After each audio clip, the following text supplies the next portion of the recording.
Muy buenos días a todos.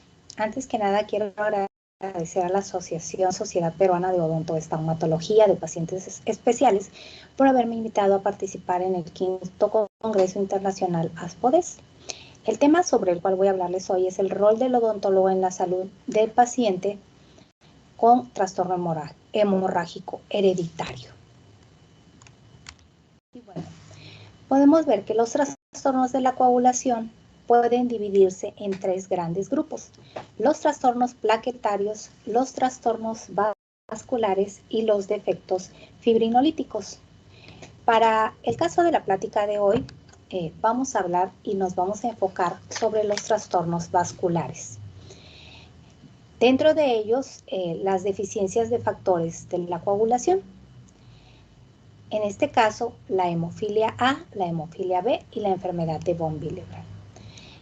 La hemofilia A está caracterizada por la deficiencia del factor 8 de la coagulación, la hemofilia B por la deficiencia del factor 9 de la coagulación y la enfermedad de von Willebrand por la deficiencia del factor de von Willebrand dentro de los factores de la coagulación. Estas 3 enfermedades son de tipo genético, por lo tanto, son hereditarias. Ahora vamos a hablar un poquito acerca de la genética de la hemofilia. La hemofilia es un trastorno de la coagulación caracterizada por defectos de factores específicos de la coagulación. Como ya les había mencionado con anterioridad, la hemofilia A está caracterizada por la deficiencia del factor 8, la B por la deficiencia del factor 9 y la enfermedad de von Willebrand por la deficiencia de este mismo factor. Ahora bien, vamos a ver un poquito acerca de la genética de la hemofilia. Podemos ver en el centro de la pantalla una familia no afectada. Cuando tenemos un varón y una mujer que no tienen ningún padecimiento, su descendencia obviamente no va a tener ninguna alteración de la coagulación. Esto no sucede en los casos en los cuales estamos hablando de una persona, de un varón sano con una mujer portadora. Y esto es porque la hemofilia es una enfermedad hereditaria ligada al cromosoma X. Y la mujer es la portadora del gen, pero la descendencia masculina, en este caso sus hijos varones, son quienes padecen la hemofilia. Okay. En el 70% de los casos de las hemofilias, estas tienen un componente genético y el 30% restantes están caracterizadas por ser una mutación de novo. En el caso del componente genético del 70% de incidencia de la hemofilia, podemos ver que en el caso de un varón sano que se une a una mujer portadora, el 50% de su descendencia, tanto del género femenino como del género masculino, pueden estar afectados. En el caso de los varones van a padecer la hemofilia y en el caso de las mujeres van a ser portadoras del gen de la hemofilia. El otro 50% pudieran no estar afectados. En este caso, la hija mujer no sería portadora y el hijo varón no padecería la hemofilia. En algunos casos, pues tenemos familias en las cuales hay 2 hijos varones y uno está afectado por la hemofilia y el otro no. Y como es una probabilidad del 50%, también hay familias en las cuales 2 hijos varones padecen la hemofilia. En el caso de la derecha, podemos ver un padre hemofílico y una mujer sana. En este caso, la descendencia del género femenino, es decir, las hijas mujeres, van a tener la característica de poseer el gen portador de la hemofilia. En el caso de la izquierda, en la parte de abajo, podemos ver un padre hemofílico y una madre portadora del gen. En este caso, pues la descendencia va a salir sumamente afectada. No deberían presentarse estos casos. Sin embargo, hay mujeres que no conocen su condición de portadoras de la hemofilia y se unen a algún varón que padece hemofilia. En estos casos, también puede el 50% de la descendencia de los varones puede estar afectada por la hemofilia y en estos casos también podría presentarse la hemofilia en las mujeres cuando tenemos esta unión. También tenemos el 50% de probabilidades de que el varón, de que alguno de los hijos varones no esté afectado y el 50% de las probabilidades también de que la hija mujer sea portadora del gen de la hemofilia. En el caso de la derecha, en la parte inferior, podemos ver que lo que denominamos como una mutación espontánea o una mutación de novo. En este caso, el 30% de las hemofilias pueden ser por mutación de novo o mutación espontánea. Y en este caso, pues tenemos dos personas que no tienen antecedentes de hemofilia, que son personas sanas, y sin embargo, por la mutación espontánea del gen, puede manifestarse que uno de los hijos varones padezca la hemofilia. También pues aquí en la parte inferior les menciono dónde pudieran conseguir más información acerca de la genética de la hemofilia. Bien. Pues ya vimos que las hemofilias, el tipo de la hemofilia va a estar denominado por el factor que hace falta en la sangre. En el caso de la severidad, esta va a estar dada por el nivel de factor circulante en sangre y las hemofilias en este caso pueden clasificarse en hemofilia leve, moderada y hemofilia grave. Cuando hablamos de una hemofilia leve, estamos hablando de que el nivel de factor circulante en sangre es mayor al 5%. Este puede ir de 6% hasta 50%.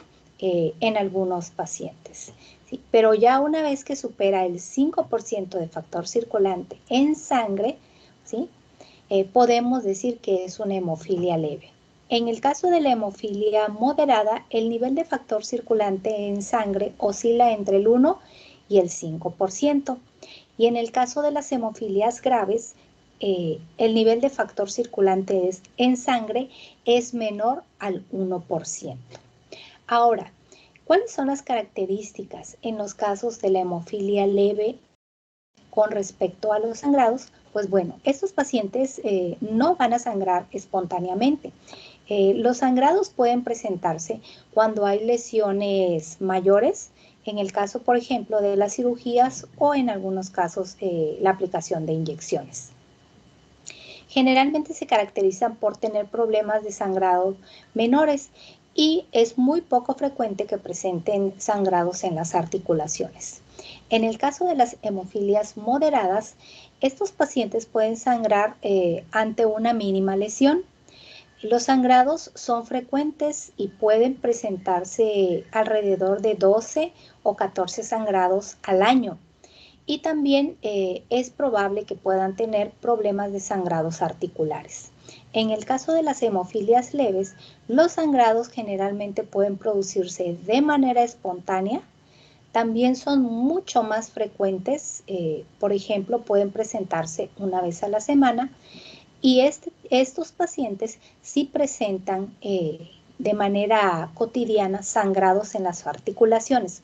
Hay que tener en cuenta que el manejo preventivo o el manejo profiláctico de los pacientes con hemofilia busca disminuir los sangrados en este tipo de pacientes, sobre todo en los pacientes con hemofilia grave.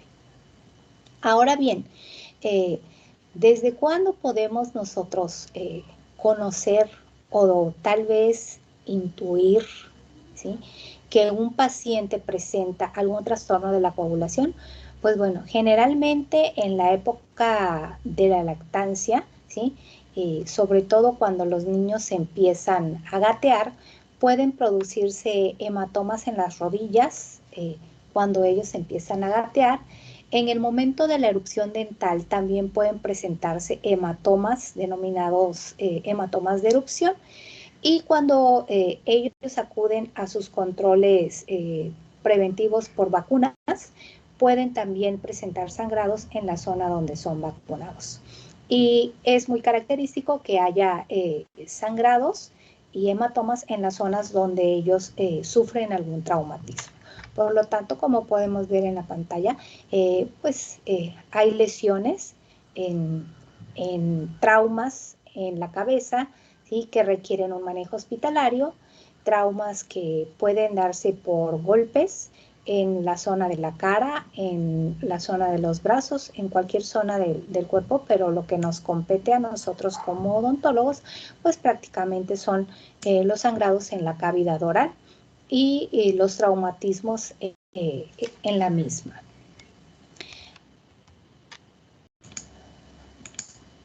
Ahora bien, los trastornos de la coagulación y su incidencia. Bueno, con respecto a las hemofilias, a nivel mundial se menciona que hay una incidencia de 1 por cada 10.000 nacimientos. Y en el caso de la enfermedad de von Willebrand, la incidencia es de 1 por cada 1.000 nacimientos. Por lo tanto, estamos hablando que alrededor del mundo podemos encontrar afectados un número de 324.648 personas que padecen algún trastorno de la coagulación. En el caso específico de mi país, México, hay un censo que menciona que hay 6.253 personas diagnosticadas con diversos trastornos de la coagulación. Este censo fue emitido por la Federación de Hemofilia de la República Mexicana. El censo a nivel mundial, pues por la Federación Mundial de la Hemofilia. En el caso particular del estado donde yo vivo, pues hay un censo de 420 personas con diversos trastornos de la coagulación y que este censo abarca pacientes de todas las edades. Y bueno, también me di a la tarea de buscar la incidencia en Perú.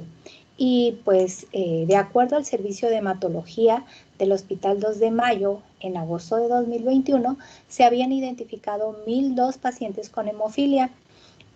Esto quiere decir que, acorde a la incidencia mundial, deberían haber aproximadamente 3.200 pacientes, por lo que solamente el 30% de los pacientes que padecen hemofilia en Perú han sido diagnosticados. Y esto es de suma importancia para nosotros como odontólogos, ya que muchas veces nosotros vemos alteraciones a nivel bucal que pudieran darnos que pudieran ser indicativas de que existe un trastorno de la coagulación y por lo tanto en algunos casos el odontólogo es el que sospecha, ¿sí?, y remite al paciente al hematólogo para un diagnóstico completo. Y esto es porque las características en cavidad oral son específicas para este tipo de trastornos de la coagulación. Ahora bien, como consideraciones generales, de manera general, porque esto también es algo importante, ya que muchas veces nosotros debemos hacer una revisión del paciente, una historia clínica bien documentada, y dentro de esa historia clínica, pues nosotros tenemos que hacer un examen de aparatos y sistemas y hacer ciertas preguntas sobre la salud general del paciente que llega a nuestro consultorio. Por lo tanto, como consideraciones generales podríamos mencionar que ocurren hemorragias en las articulaciones, lo que ya les había mencionado con anterioridad, que son denominadas hemartrosis. Y en este caso, las hemartrosis continuas limitan la movilidad de nuestros pacientes, tanto la movilidad en la parte superior, en las articulaciones del brazo, como la movilidad en la parte inferior, sobre todo en la rodilla y los tobillos. Por lo tanto, es importante que tengamos en cuenta estas consideraciones, ya que al momento en que ellos acuden a la consulta, pueden tener limitaciones del movimiento, ¿sí?, y también limitaciones que les impidan realizar algunas actividades cotidianas como el cepillado dental que nos compete a nosotros como odontólogos. También esos pacientes pues, pueden presentar hemorragias intracraneanas. Estas muchas veces pueden ocasionar secuelas a largo plazo, como convulsiones y parálisis. Y esto también es importante que lo conozcamos como estomatólogos o como odontólogos.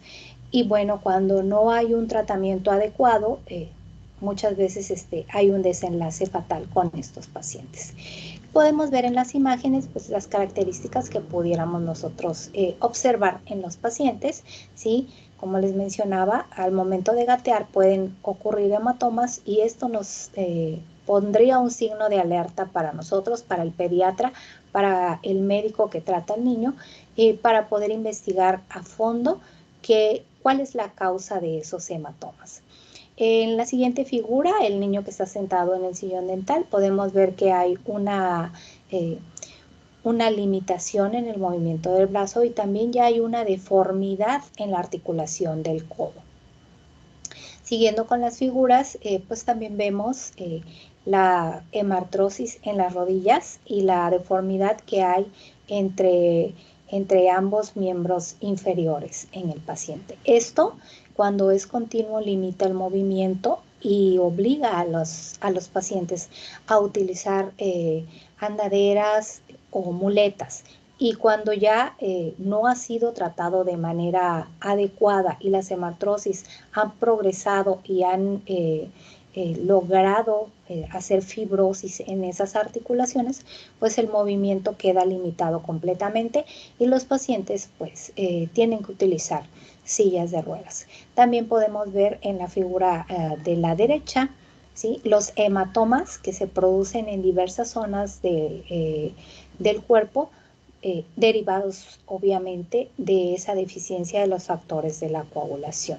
Y pues esto sucede porque los niños, precisamente como parte de su infancia, pues desean jugar, desean realizar muchas actividades y ellos no conocen que tienen un padecimiento y los padres son los que luego se angustian al ver cómo quedan las extremidades de sus hijos cuando juegan algún deporte o cuando están conviviendo con algunos otros niños. Entonces, eso también es motivo de alerta y pues nos hace sospechar que allí hay algún trastorno de la coagulación.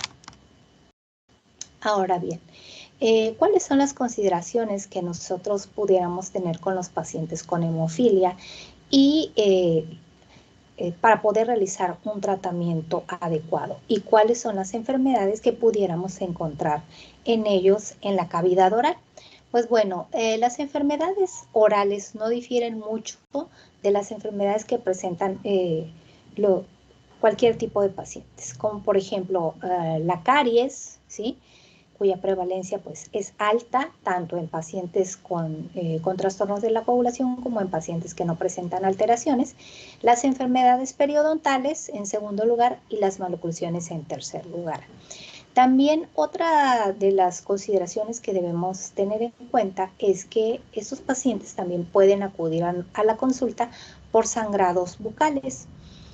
Estos sangrados bucales pueden ser de origen periodontal, ¿sí?, por inflamación de las mucosas y sangrado de las mismas, denominado en este caso el de las encías como gingivorragia, y también porque pueden tener lesiones en cavidad oral, en las mucosas, ya sea por caries y que haya alguna cavidad con algún borde irregular que provoque lesiones en los tejidos blandos, como las mucosas de los carrillos o en la lengua. Y estos sangrados pueden deberse precisamente a bordes filosos de las cavidades que están presentes en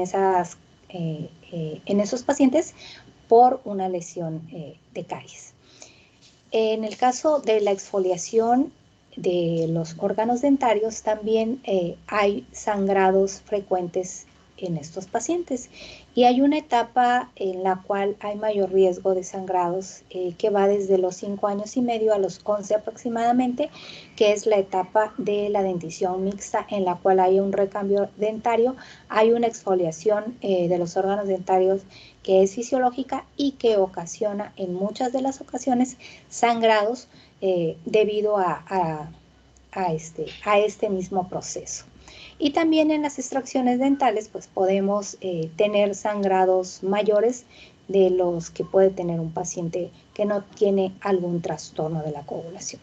Otro de los problemas por los cuales pueden acudir al consultorio son los traumatismos en cualquier parte de la cavidad oral, ¿sí? Ya sea en tejidos duros o en tejidos blandos, avulsiones, traumatismos en la lengua, en los labios, en las mucosas, etcétera, que pueden provocar un sangrado en estos pacientes y que debemos tener conocimiento de cómo realizar el manejo de estos sangrados.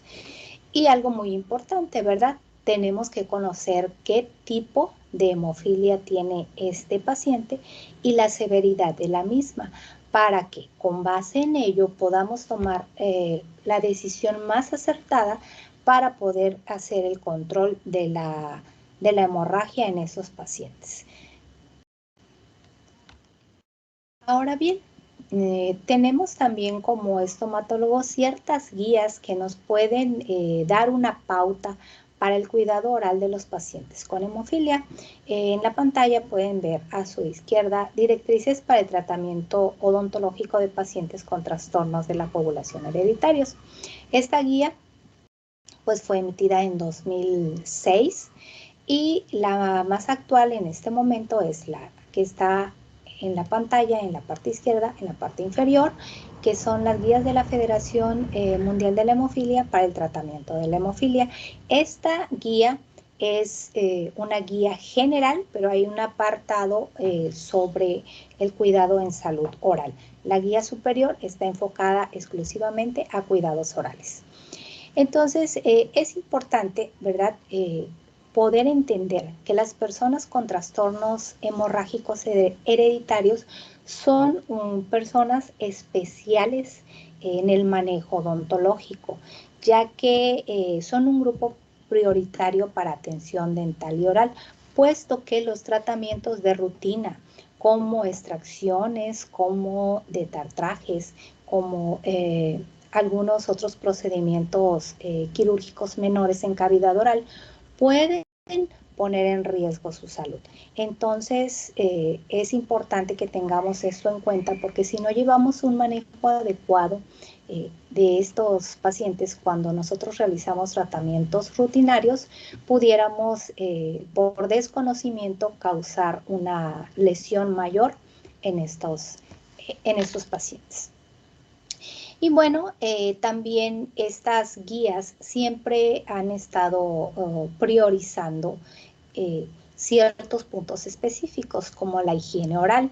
Y esto no es nada más para las personas que presentan alguna necesidad especial o que presentan algún trastorno de la coagulación o que presentan alguna enfermedad de tipo genético, sino también debe ser un protocolo de atención para las personas que no padecen ninguna enfermedad, ¿sí? Y esto es porque pues la prevención, ¿verdad?, en cavidad oral va a eliminar muchos de los factores que pudieran causar la gingivitis, la caries y la periodontitis, ¿no? En este caso, pues también es importante que todas las personas, tanto personas con necesidades especiales como personas sanas, tengan acceso a servicios de salud de forma periódica y que este servicio de salud esté enfocado a la prevención para pues poder disminuir la incidencia de las enfermedades bucales y también promover que los servicios de salud sean equitativos para todos los grupos de la población. Ahora bien, Las consideraciones orales con respecto a las personas con trastornos de la coagulación. Las patologías más frecuentes, como les mencioné, son las mismas que en los pacientes que no presentan alteraciones. Dentro de estas patologías, pues tenemos la caries y las gingivorragias, en este caso el sangrado de las encías. Y pues obviamente esto es una afectación periodontal. Y la segunda causa por la cual estos pacientes acuden a los servicios odontológicos o incluso son hospitalizados es por traumatismos. En este caso, también podemos ver con estos pacientes que hay una alta incidencia de hematomas por la erupción dental y sangrados por la exfoliación dental. Como podemos ver en la pantalla, podemos mencionar, ¿verdad? Aquí hay traumatismos por mordedura del carrillo y pues hay una lesión en esa zona del carrillo que hay que tratar con estos pacientes, ¿verdad? Un paciente que no tiene ningún trastorno de la coagulación, pues puede a veces tener una lesión por una mordedura del carrillo, pero pasa sin ninguna complicación. En el caso de los pacientes con hemofilia, pues el sangrado es constante y durante mucho tiempo. Entonces esto sí provoca pues temor por parte de los padres y también por parte del paciente. Otra de las causas de sangrados o gingivorragias pues es la exfoliación dental de los órganos dentarios temporales, ¿sí? Y también, pues, los pacientes pueden presentar odontalgias.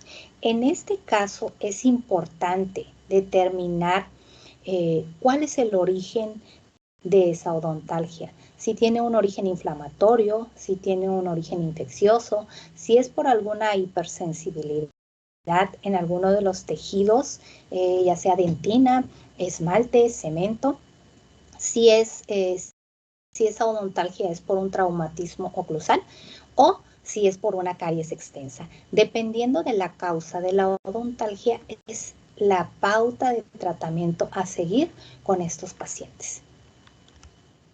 Ahora bien, hay procedimientos que podemos realizar de manera segura y de acuerdo a la experiencia que posea el estomatólogo en el manejo de este tipo de pacientes y podemos manejarlos en el consultorio dental y otros que forzosamente deben ser manejados a nivel hospitalario o en muchos casos el sangrado puede ser por un traumatismo y los padres acuden a un hospital y del hospital pues solicitan la valoración por parte del estomatólogo ya cuando el paciente está hospitalizado. Y pues también se pueden aprovechar en este caso la administración que se haya hecho del factor a nivel hospitalario para realizar un procedimiento en el consultorio odontológico del medio hospitalario y resolver la problemática del paciente. Entonces esto es pues importante conocerlo porque si tenemos el conocimiento y los medios para resolverlo en el consultorio, lo podemos hacer y cuando no, debemos acudir a una instancia hospitalaria para poder brindar la mejor atención odontológica a estos pacientes. Ahora bien, ¿cómo realizamos este manejo odontológico nosotros como estomatólogos o como odontólogos? Pues bueno, hay varios puntos que debemos tomar en cuenta. Dentro de ellos, la información y la capacitación, que son sumamente importantes y vamos a ir desglosando cada uno de los puntos en el transcurso de esta charla. También, pues, la prevención versus la curación.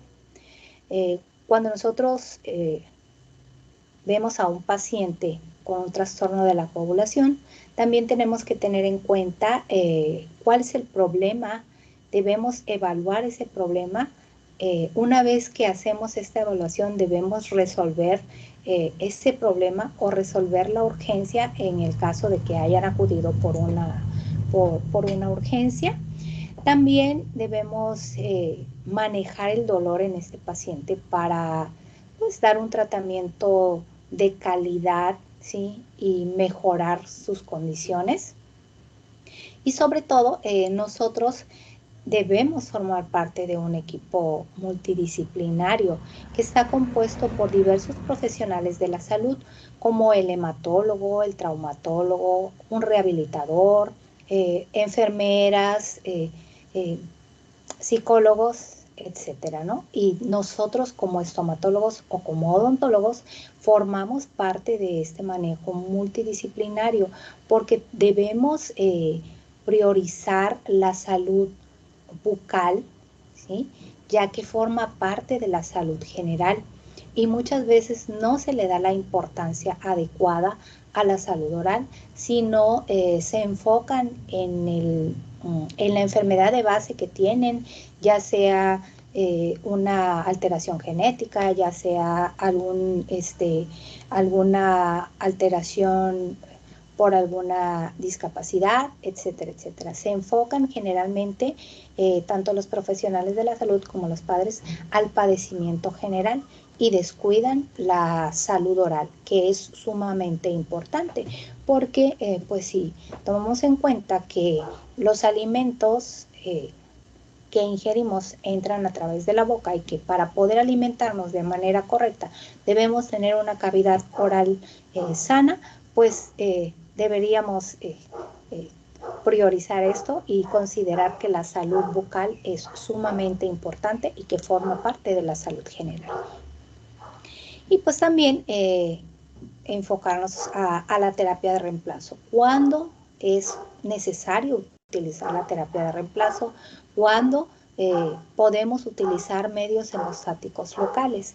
¿Sí? Y esto nos lo va dando la experiencia que tenemos en el manejo de este tipo de pacientes. Ahora, con respecto a la información y capacitación, pues primero, como les había mencionado y en la breve introducción de esta charla, pues vimos cuáles son los trastornos de la coagulación, en el caso de los trastornos vasculares, los que son más comunes, los que tienen una mayor incidencia, la hemofilia A, la hemofilia B y la enfermedad de von Willebrand. Una vez que conocemos el trastorno de la coagulación, el tipo del trastorno y la severidad del mismo, pues también tenemos que tomar en cuenta que no podemos hacer todo solos, que debemos tener una interconsulta con otros profesionales de la salud para poder buscar las mejores alternativas de tratamiento para nuestros pacientes. Otra de las cuestiones importantes también es la capacitación en el manejo estomatológico, tanto ambulatorio como hospitalario. Como ya les había mencionado anteriormente, hay problemitas en cavidad oral que podemos resolver en el consultorio y otros en los cuales debemos estar en un medio hospitalario para prevenir cualquier complicación. Y también debemos tener conocimiento en el manejo de hemostáticos locales para el control de las hemorragias. Las guías de tratamiento para el cuidado oral de la hemofilia han sido enfocadas a la parte preventiva, pero también hay una consideración muy importante que ellos emiten y es disminuir en la medida de lo posible la aplicación de factor para determinados procedimientos. No es necesario para algunos procedimientos odontológicos utilizar el factor antihemofílico, ¿sí? Entonces, cuando nosotros conocemos otras alternativas para el control de hemorragias, conocidas como hemostáticos locales, podemos disminuir el uso del factor y controlar las hemorragias de manera adecuada con estos pacientes.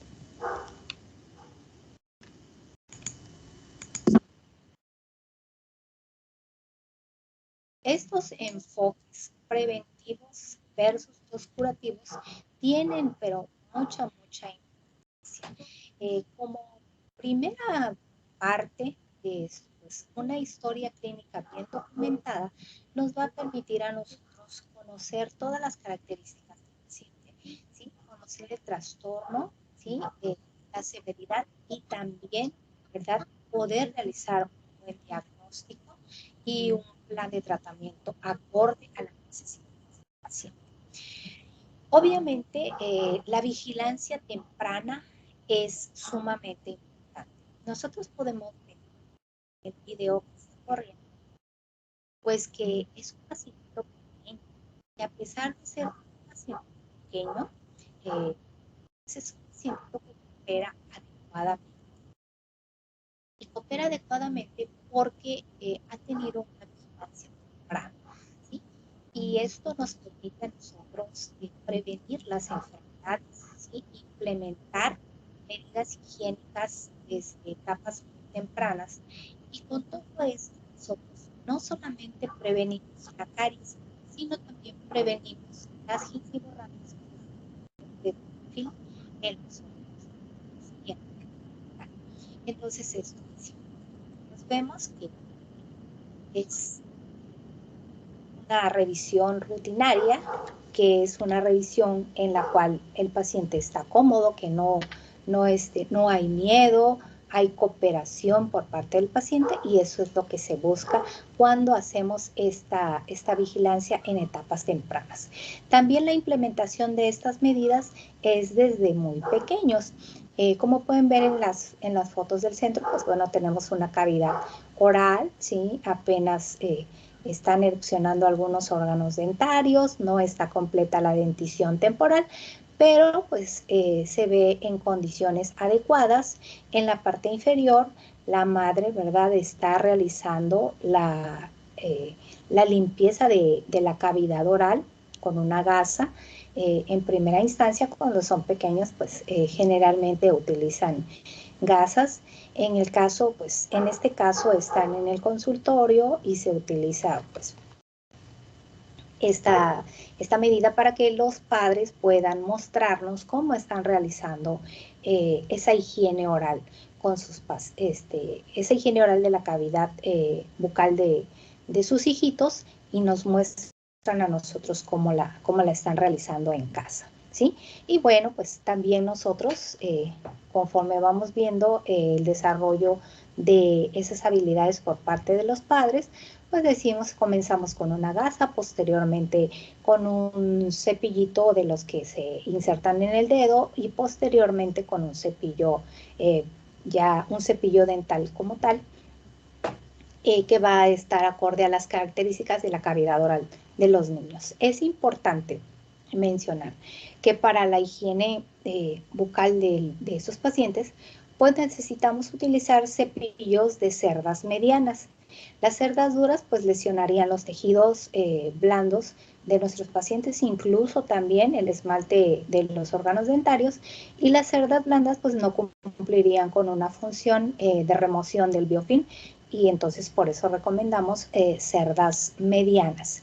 Y el tamaño del cepillo pues va a ir acorde a la cantidad de órganos dentarios que presenta el paciente, así como también los aditamentos para realizar la higiene oral, ¿verdad? No necesitamos consideraciones especiales, a menos que haya algún padecimiento que nos indique que debemos utilizar una pasta de tipo remineralizante con los pacientes, pero de manera general podemos utilizar las pastas dentales con flúor, ¿sí?, indicadas para niños, ¿no? Y ya dependiendo de las partes por millón que consideremos adecuadas para cada paciente en especial, pues esa será la que podremos prescribir con nuestros pacientes. Ahora bien, en la parte de la derecha de la pantalla, pues vemos el mismo pacientito que habíamos mostrado al inicio, ¿sí?, que tiene una alteración, ¿sí?, a nivel del codo, que ya hay una deformidad por una hemartrosis en esa zona que no fue tratada a tiempo, y ya hay una deformidad en ese brazo.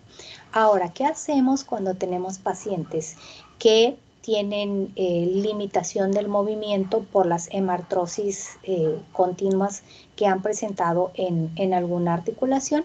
En el caso de los brazos, en el caso de las articulaciones de los brazos, cuando ya hay una alteración o cuando ya hay una limitación del movimiento, nosotros podemos implementar o recomendar a los pacientes el uso de algún aditamento para el cepillo dental, ya sea que nosotros construyamos un mango con acrílico o en algunos casos con abatelenguas y cintas, hacemos el mango más grueso, o podemos calentar el mango del cepillo y luego doblarlo para darle la forma que nosotros queremos y que requiere el niño para su higiene dental. Entonces podemos utilizar diversos aditamentos, no necesitamos un cepillo eléctrico. Si el paciente tiene las posibilidades y los medios para adquirir un cepillo eléctrico, pues bueno, lo puede adquirir. Si no, pues podemos buscar la manera de construir aditamentos para esos cepillos y que pueda realizar la higiene dental de manera adecuada, ¿sí? Entonces, esto es importante considerarlo con este tipo de pacientes que tienen esta limitación del movimiento por daño en las articulaciones. Ahora bien, también el enfoque preventivo no solamente es mostrarle al paciente cómo se va a cepillar, sino también hacer que visualice que también se está cepillando para que pueda incrementar el cepillado en las zonas en las cuales no hay una limpieza de los órganos dentarios adecuada. Entonces, esos controles preventivos generalmente deben hacerse en centros especializados para el tratamiento de pacientes con hemofilia. Cuando no se cuenta con un centro en el estado donde uno vive o en el lugar donde uno vive, entonces, pues, el odontólogo es el que tiene que asumir este control preventivo con los pacientes. Y también es obvio que las personas que realizan visitas regulares al odontólogo, pues van a tener un mejor control de caries, ya sea un paciente con un trastorno de la coagulación, un paciente con discapacidad o un paciente sano. Siempre el control odontológico frecuente limita el daño, ¿sí? Y también ayuda a realizar un diagnóstico precoz de las lesiones y también a implementar las medidas preventivas adecuadas. En este caso, pues bueno, aquellos geles que nos ayudan a teñir el biofilm y mostrarle al paciente cuáles son las zonas en las cuales debe reforzar el cepillado, pues son muy útiles para nosotros.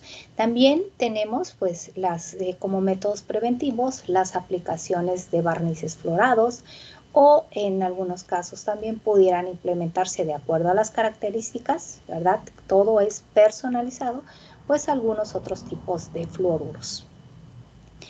Y obviamente cuando tenemos algún paciente en el cual el manejo de la conducta pues requiere un enfoque especial y requiere también el uso de algunas aditamentos para evitar en estos tiempos el uso de la pieza de mano dental y la generación de aerosoles, pues podemos también utilizar aquellos agentes que nos sirven para la remoción química de caries, ¿sí? Entonces, esto es lo mismo que podemos utilizar con un paciente que no presenta alguna alteración y son medidas que también son utilizables con pacientes con trastornos de la coagulación. Y en este caso de la derecha, pues es un caso, como les mencionaba, es algo específico. Aquí podemos ver, ¿sí?, la hipomineralización en la dentición decidua y debemos actuar de manera inmediata, primero para pues, limitar el daño y también promover la remineralización de esos órganos dentarios. Entonces, tenemos nosotros como odontólogos una amplia gama de materiales dentales que podemos utilizar para poder brindar una atención odontológica adecuada a estos pacientes y sobre todo una atención odontológica que esté enfocada a la prevención, la limitación del daño y la recuperación de la salud oral de estos pacientes. Y bien, pues bueno, también debemos, ¿verdad?, evaluar el problema, qué es lo que vamos a hacer primero, qué es lo que sigue, cómo vamos a tratar a este paciente y pues bueno, cuando nos encontramos ante un sangrado en cavidad oral por un traumatismo, por una exfoliación de órgano dentario, por una lesión en las mucosas, pues bueno, antes que nada, pues vemos qué es lo que tenemos a la mano para controlar la hemorragia. Debemos también, primeramente, controlar ese sangrado con los medios de los que dispongamos, checar la vía aérea, identificar cuáles son los tejidos lesionados y si hay el compromiso de alguna estructura, ¿sí? Y la extensión de la lesión, porque muchas veces hay un sangrado continuo en estos pacientes y cuando nosotros buscamos el origen del sangrado, limpiamos bien la zona y nos damos cuenta que es una lesión pequeñita, pero que está sangrando constantemente. Entonces, la extensión de la lesión también nos permite decidir si vamos a utilizar un medio hemostático o si en algunos casos tendríamos que utilizar una sutura. Y en el caso de los pacientes pequeños, pues obviamente también debemos controlar al familiar, ¿verdad? A la mamá o al papá que se angustian mucho. Y cuando es necesaria la administración del factor, pues de manera inmediata debe aplicarse. Ahora bien, tenemos casos en los cuales los pacientes llegan con una odontalgia, pero por un proceso carioso, ¿no? Porque hay una lesión cariosa en alguno de los órganos dentarios. Nosotros debemos evaluar, ¿sí? Limpiar bien esa zona. Es importante conocer que hay procedimientos de operatoria dental y procedimientos odontológicos que no requieren la aplicación del factor. En este caso, la remoción de lesiones cariosas no requiere la aplicación del factor antihemofílico y podemos realizarla de manera segura siempre y cuando tengamos cuidado de que los instrumentos que utilicemos no lesionen las mucosas. Hacemos la remoción de caries, ¿sí? Sin ninguna complicación, pues podemos ver el proceso en las imágenes y colocamos una protección en ese órgano dentario, la protección pulpar, ¿sí? Y posteriormente un ionómero, ¿no? Con esto, pues estamos resolviendo la urgencia. Probablemente no podemos colocar una restauración definitiva en este momento, pero ya quitamos, ya removimos la caries, ¿sí? Ya colocamos un material de obturación que va a funcionar bastante bien. Estamos ya quitando la molestia al paciente y devolviendo la función masticatoria con lo que nosotros estamos haciendo. Y pues tenemos posteriormente una vigilancia de ese órgano dentario. Si no hay una sintomatología que indique una afectación pulpar, pues procedemos a la colocación de una obturación definitiva, ¿sí? Entonces, pues prácticamente necesitamos valorar cuál es la urgencia del paciente, si requiere la aplicación del factor, si podemos hacerlo en el consultorio con los elementos que nosotros tenemos allí, ¿sí? Si pudiéramos en un momento dado tener alguna complicación como un sangrado, checar si tenemos la disponibilidad de aditamentos específicos para lograr la hemostasia y también obviamente si requiero colocar anestésico en ese paciente, ¿verdad? pues las guías de atención odontológica de la Federación Mundial de Hemofilia mencionan que en la zona superior pudiéramos anestesiar sin necesidad de utilizar el factor, y que cuando tengamos que utilizar el factor, por ejemplo, cuando vayamos a bloquear el dentario inferior, tendríamos que colocar el factor antihemofílico previo a realizar la aplicación del anestésico. Y también nos mencionan estas guías que en lugar de realizar la anestesia del dentario inferior, pudiéramos utilizar otras técnicas como la inyección intraósea o la inyección intraligamentaria, que provocarían menos riesgo de un hematoma en la zona submandibular. ¿Sí? Entonces, todo esto lo tenemos que considerar nosotros, ¿verdad? El manejo del dolor, pues también es algo importante. Nosotros como odontólogos generalmente prescribimos muchos analgésicos a nuestros pacientes, pero en el caso de los pacientes con trastornos de la coagulación debemos tener bastante cuidado con respecto a las prescripciones que hacemos. Contraindicados completamente los derivados del ácido acetilsalicílico porque inhiben la agregación plaquetaria y de por sí tienen alterada la hemostasia secundaria por una deficiencia de un factor de la coagulación, y si le añadimos un analgésico que inhibe la agregación plaquetaria, pues ya afectamos tanto la hemostasia primaria como la hemostasia secundaria. En este caso, pues bueno, nosotros podemos utilizar algunos analgésicos como el acetaminofén o el paracetamol, y las dosis, pues bueno, pueden ir en el caso del acetaminofén de 650 a 3.250 miligramos por día, y en el caso del paracetamol, pues no exceder los 4 gramos al día ni por un tiempo prolongado, ¿verdad? También cuando el dolor pues ya es mucho más fuerte, generalmente se van a prescribir inhibidores de la ciclooxigenasa 2, todos los que terminan en coxib, etoricoxib, por ejemplo, celecoxib, lumiracoxib, parecoxib, rofecoxib, etc. Generalmente es en una dosis de 100 a 200 miligramos 1 o 2 veces al día, de acuerdo a la presentación que presente el medicamento, ¿verdad? Aquí pues tenemos algunos de 90 miligramos y otros de 120 miligramos. Entonces se puede prescribir una tableta cada 12 horas. Aunque de preferencia cuando estamos hablando de estos inhibidores de la ciclooxigenasa, pues es recomendable que los prescribamos con bastante conciencia, ¿sí?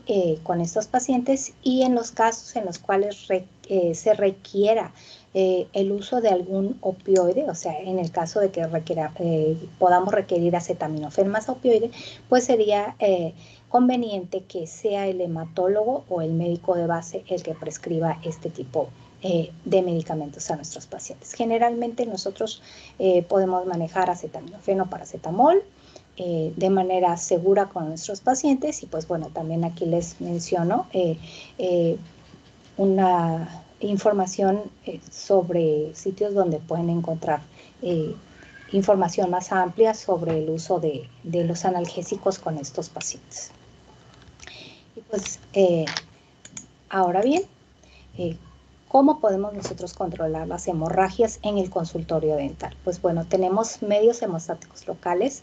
Las guías mencionan que se debe minimizar el uso del factor y que se deben también utilizar los medios hemostáticos locales, que son bien conocidos por nosotros como estomatólogos o como odontólogos, que son la presión sostenida, el agua fría, gasitas humedecidas en agua fría, hielos envueltos en una gasa para colocar en el sitio en donde queremos cohibir la hemorragia, que esta se logra por la vasoconstricción. También podemos utilizar sutura, ¿sí? Antifibrinolíticos, como en el caso del ácido aminocaproico o del ácido tranexámico, que vienen en tabletas. Generalmente no los prescribimos que sean ingeridos esa prescripción la hace el hematólogo, pero nosotros sí podemos hacer la trituración de las tabletas, ya sean de ácido tranexámico o de ácido aminocaproico. Podemos triturarlas, mezclarlas con un poquito de agua destilada, hacer una pasta que puede ser colocada en la zona del sangrado para cohibir la hemorragia, ¿sí? Eso lo podemos hacer nosotros de manera local. También el uso, pues obviamente, de las gasas hemostáticas son útiles. Aquí también pueden ver en la parte inferior algunos artículos que hablan sobre estos medios hemostáticos.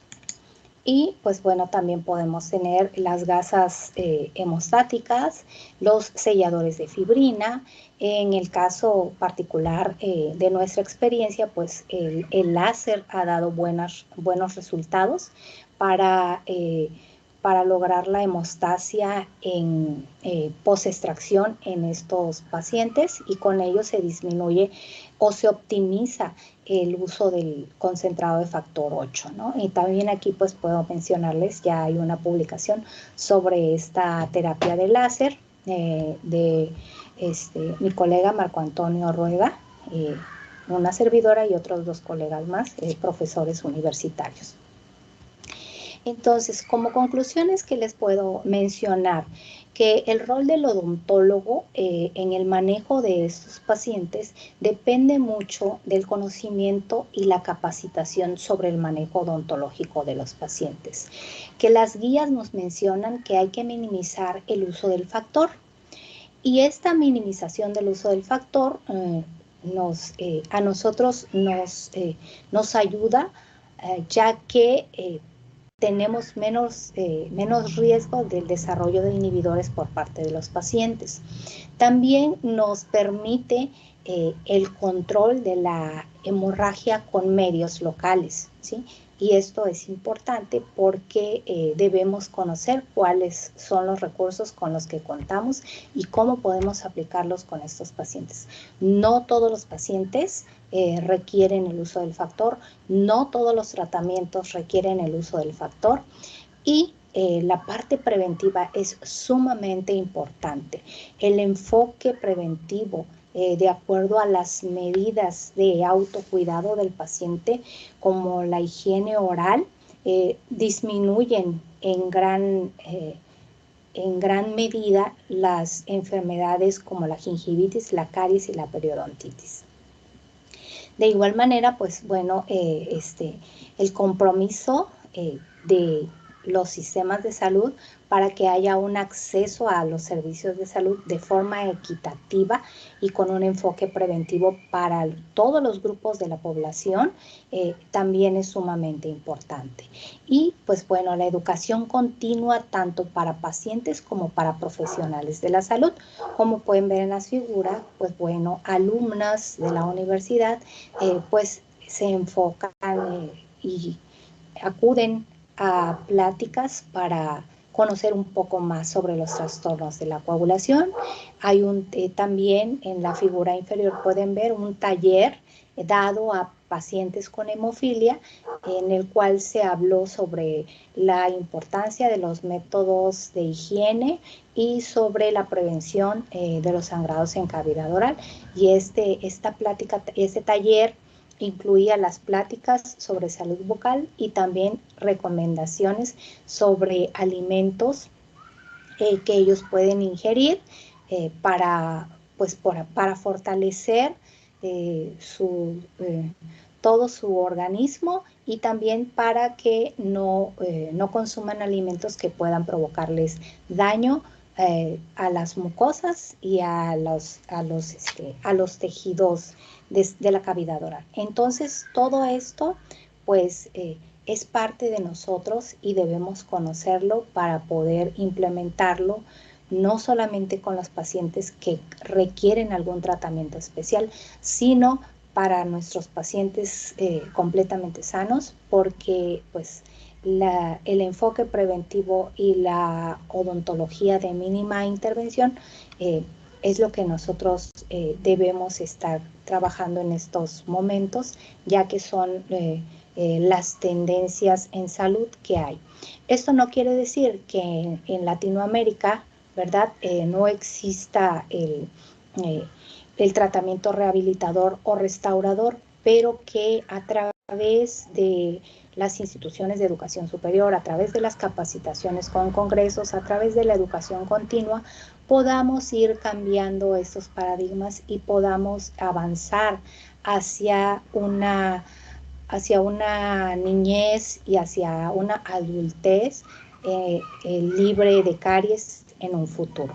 Entonces, por mi parte es todo. Les agradezco la atención prestada. Les dejo las maneras de contactarme y pues bueno, ahí algunos de los congresos en los que he participado como ponente y que bueno, me han dado mucha experiencia. Ya llevo 20 años trabajando con pacientes con trastornos de la coagulación, entonces la poca experiencia que tengo me gusta compartirla con todos ustedes a través de estas ponencias. Y pues por mi parte es todo. Muchas gracias.